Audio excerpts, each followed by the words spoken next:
할렐루야. 네, 명절 잘들 보내셨습니까? 저도 명절 잘 보냈는데 주님의 은혜를 한번 돌아보는 시간을 가졌었습니다. 우리 또 이렇게 명절이 다 끝나지 않은 마지막 날인데도 불구하고 많은 분들 함께 예배 가운데 오셨는데, 우리 예배에 하나님께 말씀 듣고 또 기도하길 때에 하나님이 우리의 마음과 생각을 지켜주시고 인도해 달라고 또 귀하는 마음으로 우리 하나님께 찬양 올려드리고 말씀 듣도록 하겠습니다. 내게 허락하신 시련을 통해, 내게 허락하신 시련을 통해 나의 믿음 더욱 강하게, 나의 믿음 더욱 강하게 자라나고, 험한 산과 골짜기 지나는 동안 주께 더 가까이 나를 이끄시네. 내가 겪는 시험이 어렵고 힘겨워도 내 주님보다 크지 않네. 내 앞에 바다가 갈라지지 않으며 주가 나로 바다 위 걷게 하리. 나는 믿네.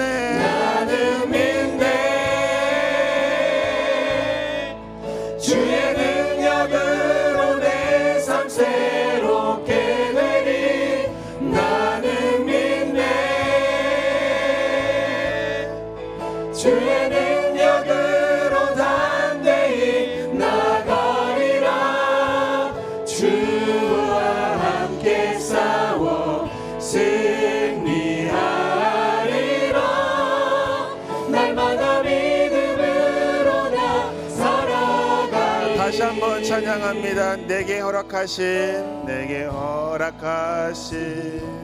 시련을 통해 나의 믿음 더욱 강하게 자라나고, 험한 산 골짜기 지나는 동안 주께서 가까이 나를 이끄시네. 내가 겪는 시험이 어렵고 힘겨워도 내 주님보다 크지 않네. 내 앞에 바다가 갈라지지 않으며 주가 나로 바다 위 손 올려서 찬양합니다. 나는 믿네. 주의 능력으로 내 삶 새롭게 되리. 나는 믿네.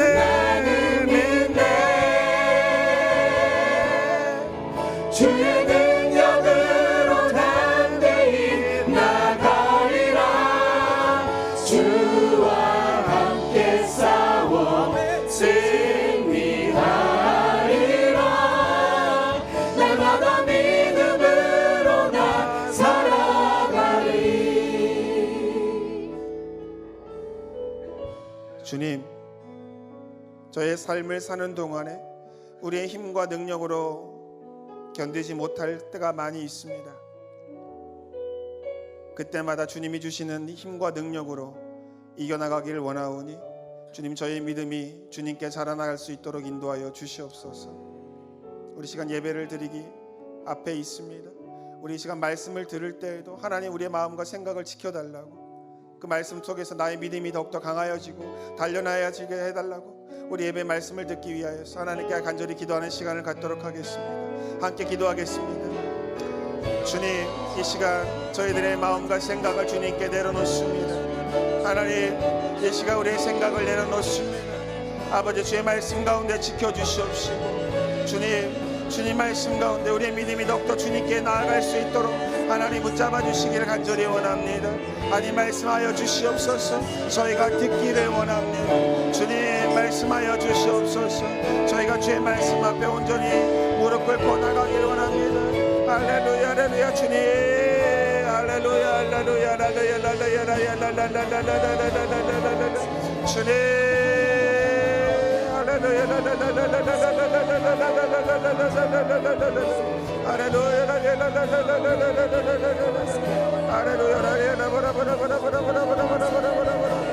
주의 심령 가운데 하나님의 성을 듣게 하여 주시옵시고 주의 능력으로 아버지의 삶이 새롭게 되어지고 담대함으로 나아갈 수 승리할 수 있도록 하나님 인도하여 주시고 붙잡아 주시옵소서. 주님 원합니다. 할렐루야 할렐루야 라라라라라라 주님 원합니다. 할렐루야 할렐루야 할렐루야 도와주시옵소서.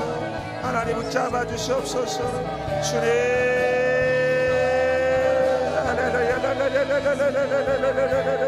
할렐루야 감사합니다. 감사합니다. 감사합니다. 감사합니다. 주님 감사합니다. 주님 감사합니다. 나 감사합니다. 네.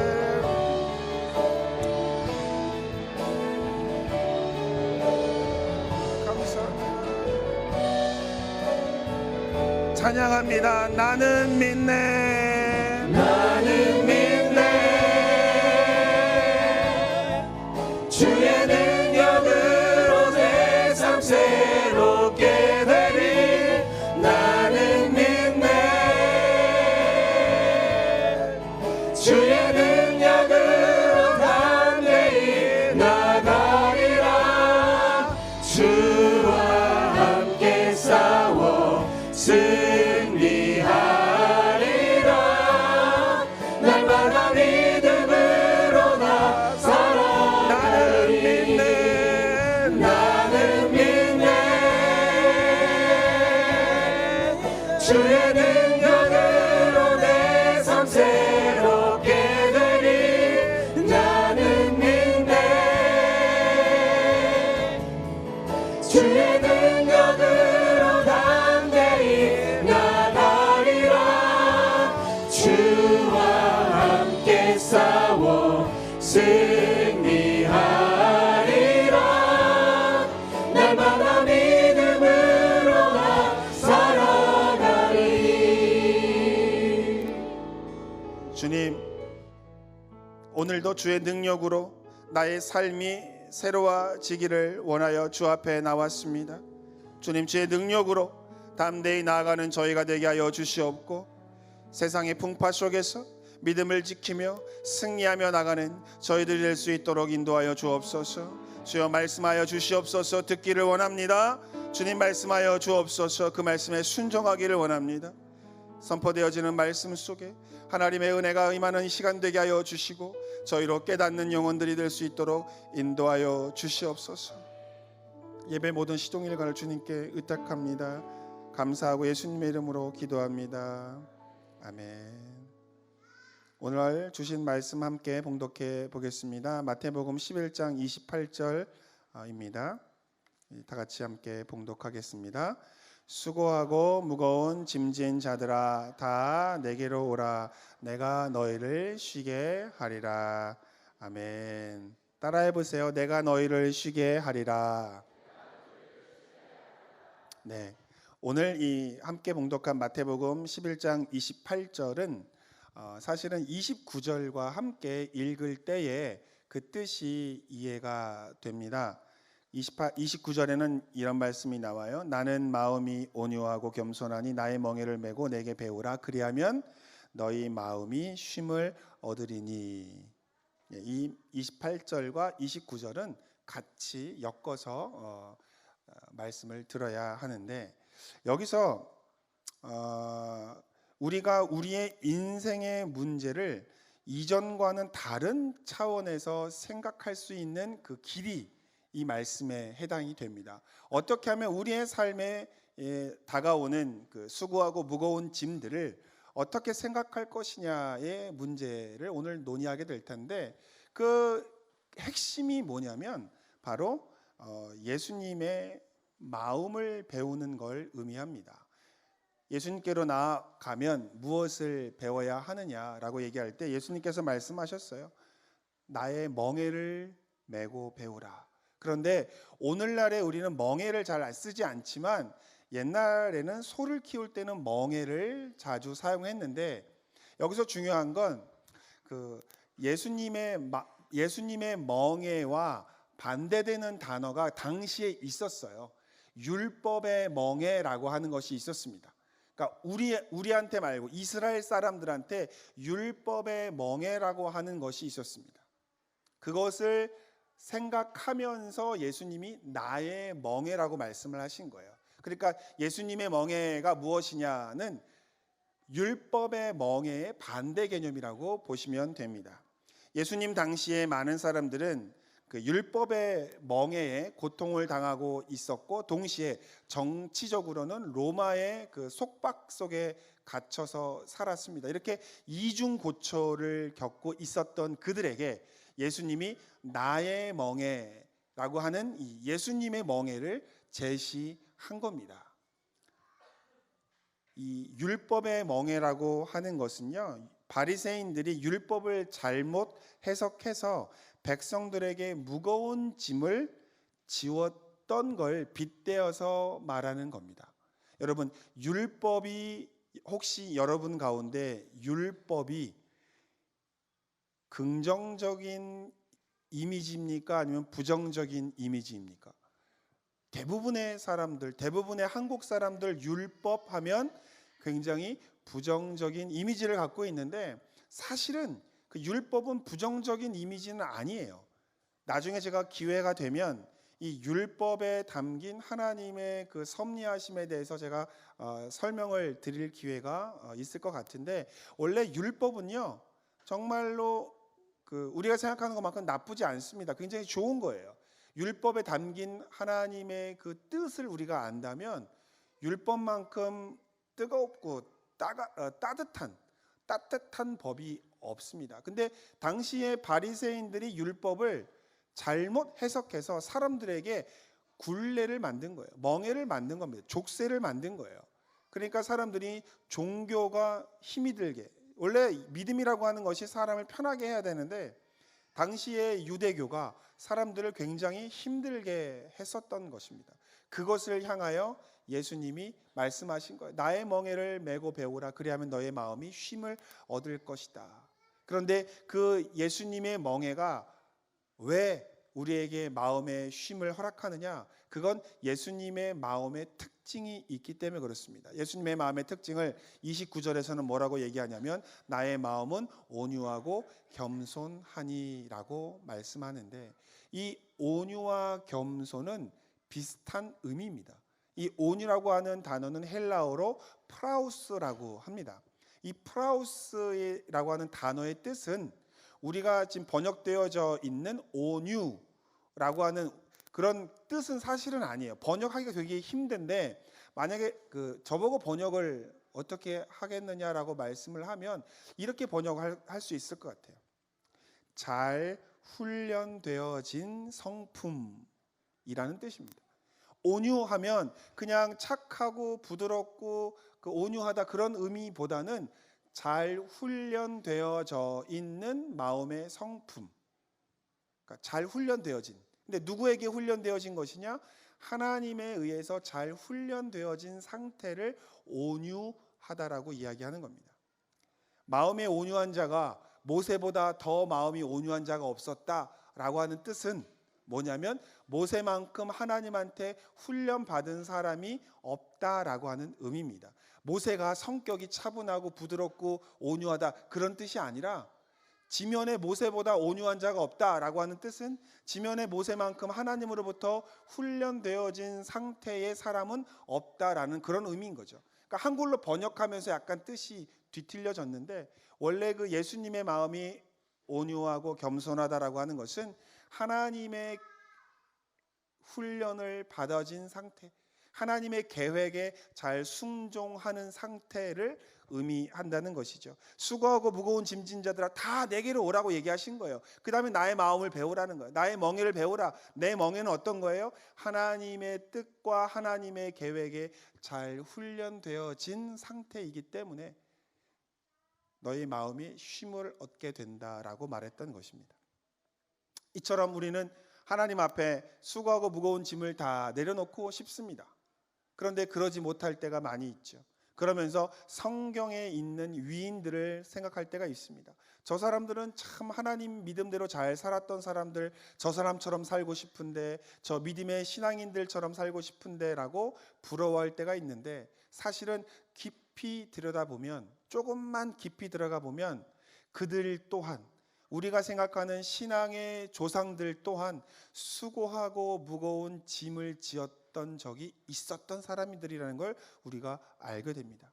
그래서 오늘 이 그들이 지었던 삶의 짐이 무엇이고, 또 그들이 그 짐을 어떻게 내려놓을 수 있었는지를 오늘 말씀을 살펴보도록 하겠습니다. 첫 번째로 그들이 갖고 있었던 삶의 무거운 짐은 무엇이었을까? 저는 관계의 문제였다고 생각합니다. 저희가 명절 때 온 가족이 모이고 온 친척들이 다 모이는데, 모이면 어떤 일이 벌어집니까? 오늘 주일날 아침에 어떤 장로님이 기도하시는데 그렇게 기도하시더라고요. 명절을 지내며 마음에 상처 입은 자들을 위로하여 주옵소서. 어때요? 그런데 저는 그 장로님의 기도가 이상한 게 아니라, 장로님이 그 명절을 통하여 상처 입은 자들을 주님 위로하여 주시옵소서라고 했을 때 성도님들이 뭐라고 아멘 하고 크게 하시더라고요. 그 얘기는 뭐야? 이번 명절도 피곤했다는 뜻이겠죠. 청와대에 글이 올라왔대요. 며느리들이 제발 명절 없애달라고 인터넷 청원을 했다고 뉴스에 나왔더라고요. 모이면 관계가 문제가 생기죠. 그 대표적인 사람 중에 한 사람이 누구였냐면 다윗이었습니다. 다윗은요, 사울과 그 원수지간이 되었던 사람이죠. 그런데 사실은 처음부터 사울과 다윗이 원수지간은 아니었습니다. 굉장히 사울이 다윗을 신뢰했고 그에게 모든 걸 맡겼습니다. 근데 어느 날 다윗이 블레셋 사람들을 또 무찌르자 많은 사람들이 그 다윗을 따르게 되고 추종하게 됐습니다. 그러자 사울이 시기하기 시작했고 나중에는 그를 죽이려고까지 했었던 걸 우리는 잘 알고 있습니다. 여러분, 삶에서 누군가가 여러분을 죽이려고 쫓아다닌 경험을 해보신 적 있습니까? 아마 없으실 겁니다. 누군가가 자기를 좋아서 쫓아다니는 것도 피곤한데, 자기를 죽이려고 쫓아다녔다면 얼마나 그 삶이 힘들었을까요? 이처럼 다윗은 사람 때문에 힘든 삶을 살았던 사람들입니다. 그런데 이게 해결이 될까요? 해결이 안 됩니다. 어떻게 다윗이 해보려고 해도 해결할 수 없었던 문제가 바로 관계의 문제입니다. 또한 우리도 다윗처럼 해결되지 않는 그런 관계의 문제를 가지고 있을 수 있습니다. 그러면 이 문제를 어떻게 해결할까요? 다윗이 어떻게 해결했는지 한번 보도록 하겠습니다. 다윗이 시편 30편 10절에 보면 다윗이 이렇게 기도합니다. 야훼여 들으시고 내게를 은혜를 베푸소서. 야훼여 나를 돕는 자가 되소서라고 기도합니다. 여러분,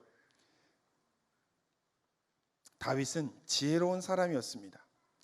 그렇게 사람 때문에 지치고 힘든 삶의 순간에 다윗은 이 문제를 해결하기 위해서 어떻게 하는 것이 가장 현명한 것인지 알고 있었던 사람입니다.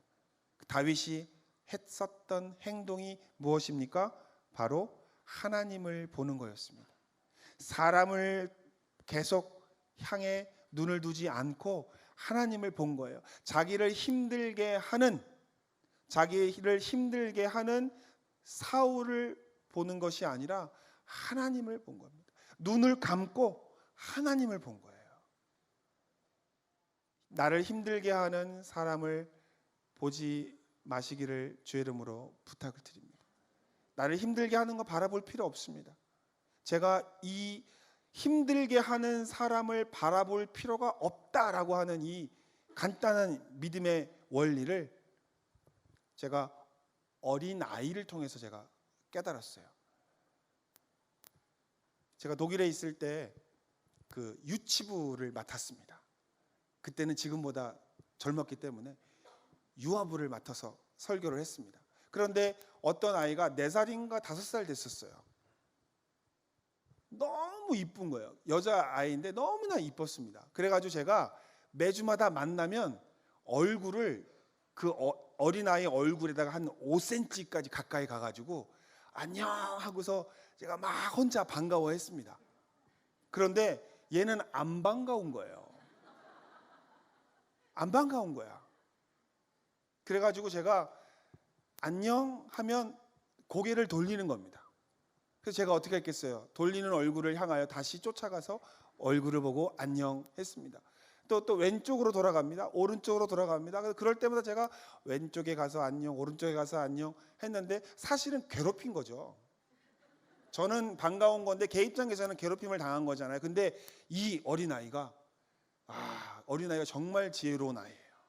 제가 오른쪽으로 가고 왼쪽으로 가니까 이 아이가 나중에는 눈을 감더라고요. 눈을 감으니까 더 이상 제가 오른쪽으로 가거나 왼쪽으로 가거나 해도 소용이 없잖아요. 그때부터 제가 깨달았어요. 보기 싫은 건 눈을 감아야 되는구나. 다윗이 자기를 힘들게 하는 사울을 이쪽으로도 도망가보고 저쪽으로도 도망가보고 동굴에서도 피하기도 하고 또 사람들 속에 피하기도 하고 이쪽 저쪽 다 피했는데도 불구하고 자기를 너무나 힘들게 하니까 결국은 다윗이 쉼을 얻었었던 방법 중에 하나는 뭐냐면 하나님을 바라보는 거였다는 거예요. 하나님이 해결해 주실 때까지 기다리는 거고 하나님께 모든 걸 맡기는 거고 하나님한테 하소연하는 겁니다. 그러니까 하나님이 누구의 편을 들어주시고 누구의 길을 열어주셨냐면 다윗의 길을 열어주셨던 겁니다. 사울의 아들을 통해서도 사울의 딸을 통해서도 사울의 부하들을 통해서도 하나님께서 다윗의 길을 인도하셨던 것. 그 비법 중에 하나는 바로 하나님을 향하여 얼굴을 들었다라고 하는 것입니다. 여러분 세상을 보거나 사람을 보지 마십시오. 그 속에는 만족함이 없습니다. 세상 나를 힘들게 하는 환경과 세상과 사람과 문제를 보면 마음에 미움이 생기고 원망이 생기고 불평이 생기고 불편한 마음이 생길 뿐입니다. 그럴 때는 마음을 내려놓고 하나님만 바라보는 것이 정답입니다. 다윗은 그러하면서 어려울 때마다 힘들 때마다 하나님을 바라보는 신앙의 습관을 들였고 결국은 그 신앙의 습관이 다윗으로 하여금 위대한 이스라엘의 왕이 될 수 있었던 것이라고 저는 생각합니다. 단지 이번뿐만 아닙니다. 앞으로 생겨지는 많은 관계의 문제 속에서 어려움이 있을 때 나를 힘들고 아프게 하는 사람이 있을 때마다 나를 위로하고 나를 격려하시고 나를 붙잡아 주시는 주님을 바라보게 되기를 주의 이름으로 축원을 드립니다. 수고하고 무거운 짐진 그들에게는 관계의 문제뿐만 아니라 상처의 문제도 있었던 것을 우리는 압니다. 그들을 보면 아름다운 것만 같고 문제가 없었던 것만 같아 보이죠. 그러나 우리가 그들의 좋은 면만을 바라보기 때문에 그래요. 그런데 그들의 삶을 들여다보면 그들에게도 분명히 상처라고 하는 것이 있었습니다. 그 상처의 대표적인 사람이 누구냐? 바로 요셉, 모세 그리고 입다가 머릿속에 떠오를 텐데 먼저 요셉을 한번 보도록 하겠습니다. 요셉은 사실은 요셉의 그 가족사를 보면 요셉의 상처는 어머니로부터 온 것이라고 하는 것을 알 수가 있습니다. 요셉의 어머니 또 큰어머니 작은어머니가 있죠. 그 자기 엄마는 동생이었고 큰어머니가 있었는데 그 라헬과 레아의 그 사랑 다툼에 의해서 이 가정에 상처가 있었습니다. 그걸 어떻게 알 수 있냐면 레아가 아들을 낳고 또 그 라헬이 아들을 낳을 때마다 그 자녀들의 이름을 지었어요. 그 이름을 한번 들어보세요. 르우벤, 나의 괴로움을 생각하셔서 주신 이 아들이란 뜻입니다. 르우벤이. 그 다음에 두 번째 시므온, 내가 남편의 사랑을 받지 못하니 내게 주신 아들이라는 뜻입니다. 레위, 내 남편이 지금부터 나와 함께 할 것이다. 그 다음에 유다, 이제는 내가 야훼를 찬송하리이다 라고 4명의 자녀를 낳았고 이름을 그렇게 지었습니다. 그런데 라헬이 또 아들을 낳았죠. 시녀를 통해서 아들을 낳았는데 아들을 낳았을 때 보세요. 단 나의 억울함을 푸시려고 주신 아들, 이 단이란 뜻입니다. 그 다음에 납달리, 내가 언니와 경쟁하여 이겼다. 그 다음에 요셉은 그나마 괜찮아요. 요셉은 하나님이 나의 부끄러움을 씻겨주셨도다. 그런데 여기 절정이 하나 나옵니다. 베냐민이죠. 베냐민을 낳다가 이 라헬이 죽을 때 이름을 베노니라고 했는데 그 뜻이 뭔지 아십니까? 슬픔의 아들이라는 뜻입니다. 라헬은 평생을 야곱에게 사랑을 받으며 살았습니다. 그러나 그 사랑을 받은 라헬이 아들을 낳았을 때 그 아들들의 이름에는 그 상처가 배어 있는 거예요. 보세요. 내가 언니와 경쟁하여 이겼다 라고 이야기할 정도로 언니와의 경쟁 속에서 상처가 남아 있었던 거죠. 그래서 12명의 아들을 낳았지만 그 12명의 아들들이 화목할 수 없었던 건 바로 어머니의 상처가 자녀들에게도 이어졌기 때문입니다. 그리고 어머니로부터 내려온 그 상처 때문에 요셉이 이집트로 팔려가게 되었습니다. 그때 요셉이 원망의 마음을 가졌을 거예요. 왜 우리 집은 콩가루인가? 왜 우리 집은 팥뿌리인가? 왜 우리는 이렇게 날마다 모이면 싸우는가? 그런 생각 안 해보셨습니까? 그런 생각 해보셨을 것 같아요. 그런데 형들에게 팔려 나갔을 때 요셉이 어떻게 그 상황을 극복했느냐가 성경에 나와 있습니다. 성경에 보면 창세기 50장 17절에서 20절을 보면 요셉이 이렇게 얘기합니다. 요셉이 그 말들을 들을 때에 울었더라. 요셉이 그들에게 이르되 내가 하나님을 대신하리이까. 당신들은 나를 해하려 하였지만 하나님은 그것을 선으로 바꾸셔서 오늘처럼 모든 사람의 생명을 구원하도록 하셨습니다 라고 이야기합니다. 그때 요셉의 말에는 누가 등장합니까? 하나님이 등장합니다. 형들이 나를 팔았다가 아니라 하나님이 나를 보내셨다라고 생각하는 거예요. 이게 그 상처를 치유하는 방법이었다라고 하는 겁니다. 여러분, 누구 때문에 내가 여기에 있다라고 생각하면 상처가 됩니다. 그러나 하나님이 나를 이곳에 보내셨다, 하나님이 나를 이곳에 사명을 주셨다라고 생각하면 상처를 덜 입거나 상처를 극복하게 될 수 있다고 하는 것이에요. 요셉이 상처를 극복할 수 있었던 건 사람을 보거나 형님들을 본 게 아니라 하나님을 바라보았다라고 하는 것이죠. 여러분, 하나님을 바라보기를 주의 이름으로 축원을 드립니다.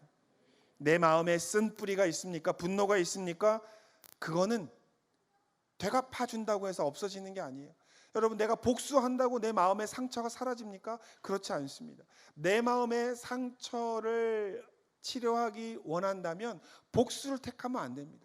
복수한다고 마음의 상처가 없어지는 게 아니기 때문에 그렇습니다. 내 마음의 상처를 치유하려면 사람을 보거나 원수를 갚으려고 하지 말고 하나님을 통해 은혜를 받아야 됩니다. 내 마음의 상처는 하나님이 치료해 주시는 거예요. 내가 치료할 수 있는 게 아니라 하나님이 치료해야 됩니다. 이걸 빨리 깨닫고 하나님을 향하여 눈을 들게 되기를 주의 이름으로 축원을 드립니다. 여러분, 우리가 싸우거나 자존심을 상할 때 상처를 많이 받습니다. 그렇죠? 누군가가 내 자존심을 상하게 할 때 상처를 받고 나에게 상처를 준 사람을 용서할 수 없게 되죠. 제가 학교 다닐 때 제 자존심에 상처를 입힌 애가 하나 있습니다. 후배예요. 후배인데 얘가 상처를 어떻게 입히냐? 선배가 지나가면 후배가 마땅히 해야 할 일이 있습니다. 뭐죠? 인사를 해야 되는 거죠. 근데 얘가 인사를 안 하는 거예요. 그래서 내가 먼저 인사할까? 내가 먼저 아는 척 할까? 그런데 자존심이 너무 상하는 거예요. 근데 걔가 목이 뻣뻣해요. 그래서 1학년 때 보고 2학년 때 보고 3학년 때 보고 저게 4학년이 되면 정신을 차리려나 하고 봤는데 4년 내내 인사를 안 하고 다니는 거예요. 그러니까 제 마음에 완전 스크래치가 확 해가지고 제가 걔를 미워했습니다. 그래서 우리는 보통 그런 애들을 네 가지가 없다고 얘기를 하잖아요.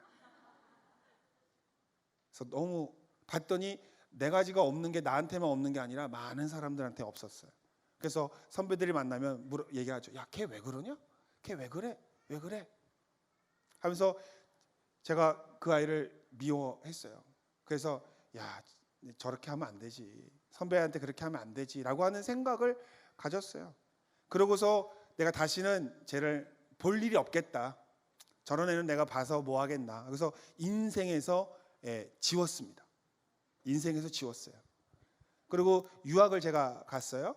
유학을 갔다가 한 몇 년 만에 한국에 잠깐 왔습니다. 잠깐 와서 학교에 가서 이제 교수님을 만나서 어떻게 공부하고 있고 언제쯤 다시 올 것 같습니다라고 이야기를 하고 이제 집에 가야 될 때가 됐는데 저녁이 됐어요. 저녁이 됐는데 차가 없습니다.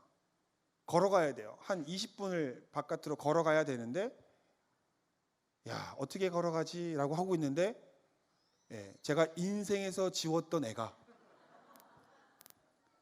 저와 교수님의 이야기를 끝까지 들었어요. 그러더니 저한테 그러는 거예요. 선배님, 제가 모셔다 드릴게요. 그러는 거예요. 그래서 제가 속으로는 됐거든 라고 했는데 차가 없잖아요. 그래서 어쩔 수 없이 그 친구의 차를 탔습니다. 그래서 그 친구가 그런 거예요. 선배님, 어디까지 가세요? 그러길래 제가 책방에 가야 할 일이 있었습니다. 한국에 와서 사야만 하는 책이 있었어요. 그 책을 사려고 책방까지 가야 됐었습니다. 그래서 나 사실은 어느 책방에 가서 책을 좀 사야 돼. 그 책 사서 독일로 다시 들어가야 돼 라고 이야기를 하니까 이 친구가 제가 책방까지 모셔다 드릴게요 그러는 거예요. 그래서 그래 고마워. 책방까지 나를 좀 태워다 줘 라고 해서 책방에 딱 내렸습니다. 그런데 이 친구가 차를 주차하더니 책방에 따라 들어오는 거예요. 그러더니 제가 주인 아저씨한테 이런 책이 있어요 라고 이야기하는데 아저씨가 딱 2권 있네 2권 그러는 거예요. 근데 그 친구가 갑자기 지갑을 열더니 그 책을 딱 사주는 거예요.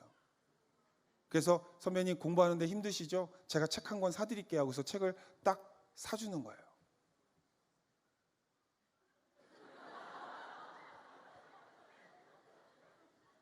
그런데요, 그 지난 10년 동안 쌓여있던 그 마음의 그 미움이 그냥 싹 녹는 거예요. 싹 녹는 거예요. 그래서 제가 야, 너 사람이 어떻게 뭔 일이 있었냐, 왜 얘가 이렇게 변했니? 라고 말은 못하고 책을 딱 받았습니다. 근데요, 제가 한편으로는 그런 생각을 했어요. 야, 내가 10년 동안 쟤를 왜 저렇게 미워했을까? 제가 10년 동안 쟤를 왜 저렇게 마음에서 지우지 못하고 있었을까? 라고 생각을 했습니다. 그런데요, 그게 집에 돌아와 보니까 이런 생각이 들더라고요. 그 책 값이 얼마였냐면 3만 원이었어요. 그러니까 제 자존심의 값이 얼마예요? 제가 10년 동안 용서하지 못했던 그 값이 얼마인 거예요? 3만 원이에요. 제가 그때부터 제가 사람들한테 얘기합니다. 나 자존심 3만 원이야. 그러면서 제가 그때부터 다 내려놨어요.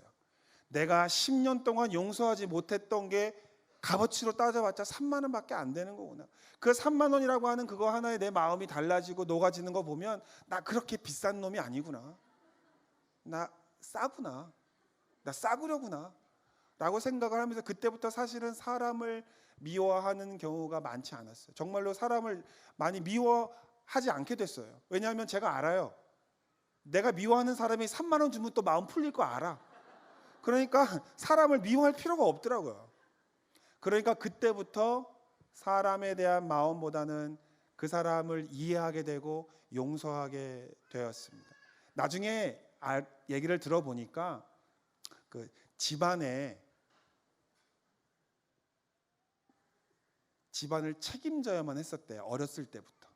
그래서 어렸을 때부터 강해야만 가정을 책임질 수 있다고 하는 생각에 누구한테도 인사를 하지 않거나 누구한테도 허리를 굽히지 않아야만 했었대요. 그래서 학교에 왔었어도 선배들한테 인사를 안 했었던 거라는 거죠. 알고 보니까 그 안에도 상처가 있더라는 거죠.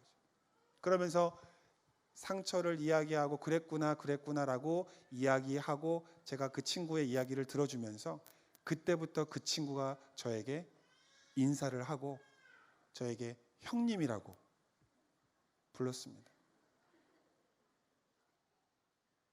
그러니까 여러분의 자존심은 얼마입니까? 얼마면 됩니까?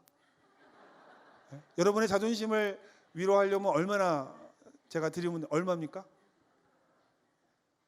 우리들 이렇게 비싼 사람들 아니잖아요.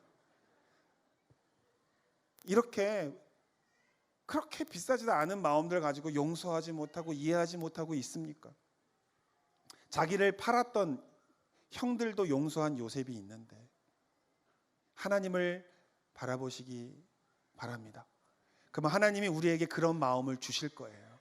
하나님이 우리에게 그런 넉넉한 여유로운 마음을 주실 줄 믿습니다. 그리고 그 삶의 그 수고하고 무거운 짐을 진 사람들에게는 또 우리와 공통된 문제가 하나 있죠. 인생의 문제입니다. 관계의 문제와 상처의 문제 말고 사람 나름마다 다 인생의 문제가 있습니다. 그런데 재미난 건 그 인생의 문제를 바라보는데 그 인생의 문제가 바라보는 사람마다 조금씩 차이가 난다는 것이죠. 인생이 계획대로 된다면 얼마나 행복하겠습니까? 그러나 인생이 계획대로 되는 사람이 이 세상에 한 사람이나 있을까요? 그런 사람은 없을 겁니다. 만약 성공이라고 하는 것이 자기가 계획한 대로 인생을 사는 것이라면 세상에 성공한 사람은 단 한 사람도 없을 것입니다. 신앙의 조상들도 마찬가지였습니다. 그들에겐 꿈이 있었고 비전이 있었고 포부가 있었는데 그들의 비전이 다 이루어진 사람이 없었어요. 날마다 사고와 사건들을 통해서 자기의 계획대로 되지 않는 일들을 많이 경험했었던 사람들이죠. 실패를 경험하지 않은 사람이 한 사람도 없었다는 거예요. 계획을 수정하지 않은 사람이 한 사람도 없었다는 것이죠. 그런데 그들이 그때마다 어떻게 되었느냐? 하나님의 계획을 따라 움직였던 것이죠. 그래서 우리는 그들을 인생의 실패자라고 이야기하지 않고 신앙의 선조라고 이야기합니다. 여러분, 우리의 계획이 틀어져도 우리는 실패자가 아닙니다. 그것이 하나님의 뜻에 맞는 것이라면, 하나님의 계획에 포함된 길이라면 그건 실패가 아닙니다. 우리의 인생의 문제, 여러분, 사실 우리의 인생의 문제를 생각해 보면 하나님의 계획의 문제가 아니라 우리 계획의 문제일 경우가 많이 있어요. 커다란 하나님의 인도하심의 문제가 아니라 짜잘짜잘한 우리의 문제라고 하는 것이죠. 저의 아이가 독일에서 태어났기 때문에 5살까지 유치원을 거기서 다녔어요. 독일 유치원에 다녔습니다. 그리고 6살 될 때 엄마 아빠를 따라서 한국으로 와서 한국 유치원을 다녔는데 이 아이가 유치원을 어느 정도 다닌 다음에 엄마에게 이런 이야기를 했대요.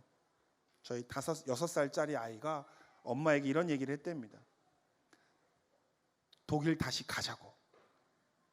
그래서 왜 독일 친구들이 보고 싶어?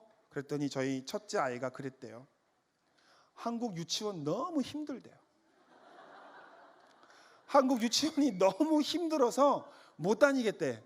그래서 뭐가 힘드냐 그랬더니 독일 유치원은 가자마자 놀고 아침 먹고 놀고 점심 먹고 놀고 또 놀다가 집에 와서 집에서 또 노는데 이 한국 유치원은 가자마자 학습하고 조금 있다가 학습하고 점심 먹고 학습하고 집에 와서 또 학습을 한다는 거예요.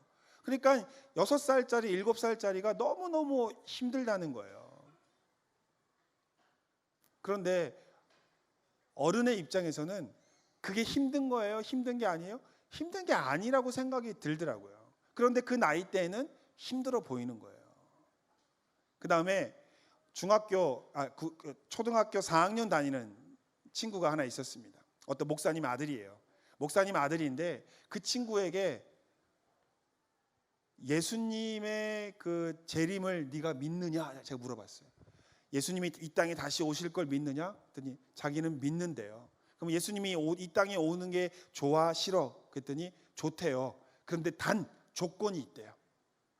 예수님이 이 땅에 오시는데 4년만 참아줬으면 좋겠다. 4년만 있다가 오셨으면 좋겠대요. 초등학교 4학년짜리가 하는 얘기가. 왜? 지금 당장 오시면 우리 천국 가는 거잖아. 그랬더니 이 학생이 하는 얘기가 우리 엄마가 중학교 2학년 돼야지 핸드폰 사준다 그랬단 말이에요. 핸드폰 사고 예수님 왔으면 좋겠다는 거예요. 그래서 얘 기도 제목은 주님 4년만 기다려 주시옵소서. 근데 우리의 기도가 가끔씩은 주님이 보실 땐 이런 거가 아닌가 생각이 들어요. 큰 그림이 아니라 작은 그림 때문에 아웅다웅하고 사니 못 사니 하고 그러는 건 아닌가 싶어서 말씀을 드리는 겁니다. 예, 물론 내가 경험하고 있는 지금의 삶의 문제가 내 인생의 가장 큰 문제일 겁니다. 그러나 그 문제를 이겨내 보면 또 성숙해 보면 조금만 시간이 지나 보면 그 문제가 그렇게 큰 것은 아니었다라고 하는 것을 또한 깨닫게 될 겁니다. 믿음의 선조들은 그걸 깨달았어요. 그래서 삶의 문제가 있고 어려울 때마다 그들은 하나님의 도움을 의지하고 하나님을 믿습니다. 주님의 손길을 의지합니다. 라고 기도하며 문제를 이겨 나갔던 것이죠. 예수님께서 오늘 말씀하셨습니다. 수고하고 무거운 짐진 자들아 다 내게로 오라. 내가 너희를 쉬게 하리라. 나의 마음은 온유하고 겸손하니 내게 멍에를 지고 배우라. 그리하면 너의 마음에 쉼을 얻으리라. 삶의 문제 때문에 지치고 힘들어하고 계신 분이 계십니까? 여러분, 그게 관계의 문제이든 또 상처의 문제이든 아니면 나름 내 인생의 문제이든 예수님의 그 마음에, 예수님의 그 멍에, 그 마음, 하나님에게 훈련되어진 그 마음의 상태를 여러분 배우게 되기를 주의 이름으로 축원을 드립니다. 내 계획대로 안 됐다고 괴로워하지 마시고 하나님의 계획의 일부임을 깨닫고 하나님을 향하여 눈을 들고 하나님을 향하여 얼굴을 들 때에 우리가 가지고 있는 삶의 문제가, 삶의 무게가 하나씩 하나씩 내려지게 된다는 것을 우리는 배워 나가야 합니다. 그게 바로 예수님이 말씀하셨던 예수님의 멍에입니다. 이 시간 우리 말씀을 생각하면서 기도할 때 하나님, 내가 생각하는 이 삶의 무게, 나의 계획이 안 됐기 때문에, 나의 뜻이 이루어지지 않았기 때문에, 내 생각대로 되지 않았기 때문에 생겨난 것이라면 이 시간 주의 십자가 아래 내려놓기를 원합니다. 예수님의 마음이 온유하고 겸손하셨던 것처럼 하나님의 계획에 잘 훈련되어지셨던 것처럼 내가 주의 말씀 가운데 훈련되기를 원하고 주의 계획 가운데 훈련되기를 원합니다. 그러므로 말미암아 내가 지고 있던 수고하고 무거운 짐을 다 내려놓기를 원합니다. 이 시간 주님 앞에 우리의 수고하고 무거운 짐을 내려놓을 수 있도록 하나님 도와주시고 인도해 달라고 말씀을 생각하면서 다 함께 기도하도록 하겠습니다. 기도합니다.